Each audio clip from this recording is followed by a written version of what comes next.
Good evening and welcome to our Focus Season 2022.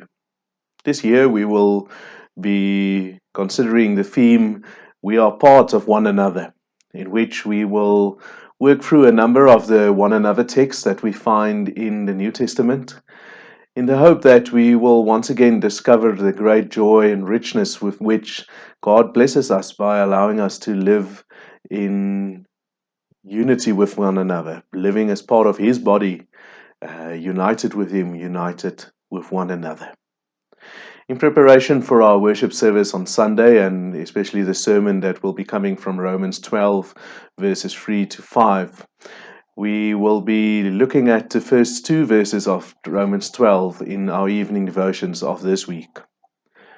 The chapter starts in verse 1 by calling us to offer your bodies as living sacrifices, holy and pleasing to God. This text is one of the wonderful places where God shows us the relationship between His grace and our responsibility. It's all about Him and what He has done for us. It's His grace that brings us to life. We were dead in our sins. There was no way for us to resurrect ourselves, and therefore God had to do it. He had to sacrifice His Son to bring us back to life. And therefore, when we are called now to give ourselves as living sacrifices, to offer ourselves to Him, then we can only do it in view of His mercy, is what the first Romans 12:1 says. It's based on what He has done. In view of His mercy, we can react to His love. We can start living as living sacrifices. So this call comes to believers. People who are already the children of God are called to give themselves as living sacrifices to God. And of course, when we hear the word sacrifice, offer yourself, then we immediately think back to all of the blood that needed to flow in the Old Testament, all of the animals that were sacrificed, all of the circumcisions that took place. And all of those things, all of that blood that flowed in the Old Testament, pointed forward to the death of Christ and His blood on the cross. He's the one that needed to die. He's the one that needed to give His life so that we can be living sacrifices, so that we don't need to give blood, don't need to give our physical lives, but can live in relationship with Him, live as living sacrifices. We should note that we're not called to repeat the sacrifice of Christ. And even though we should be prepared to even die for our faith, I think a better question in light of this text would be to ask, are you willing to live for your faith? Are you willing to sacrifice yourself on a daily basis? You see, what happens here is that our lives, the life of a Christian, is taken out of the sacred spaces, the temples and the sacred gatherings like festivals and things like that, and brought into daily life. We are, as Christians, called to worship God when we are gathered for worship, yes. But Christians aren't people that only worship God when we are gathered for worship on the Lord's Day.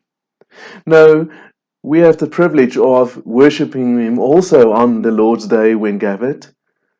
But for the rest of our lives, we worship Him by living renewed lives, by living lives where we give ourselves as living and holy sacrifices to Him. I think we miss out so much. We missed out on so much of the religious experience, the experience of God's working in us and His presence with us, if we reduce our relationship with Him, our service to Him, to only what happens in a formal worship service. And yes, there can be a great spiritual experience there and should probably be. But when we reduce it to only that, we miss the privilege of experiencing it on a daily basis. It strikes me when the Confession, the Heidelberg Catechism, asks the question that since we've been set free, delivered from our misery through the grace of Christ alone, without any merit from our sides, why must we still do good works? Then we confess that one of the reasons why we should still do good works is that through doing these things, we ourselves may be assured of our faith by its fruits.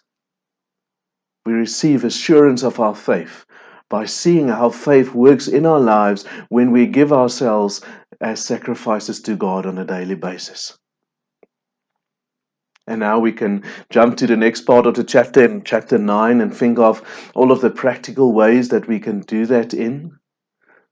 But we should also consider, and on Sunday we'll focus on that, how giving myself as a living sacrifice is intimately connected to the way that I give myself to His body, to living with our God's people as He has collected them around Himself. This calls us, the text says, this is your spiritual act of worship. The word used is the same word that we use for logic or being logical. This is what we're called to.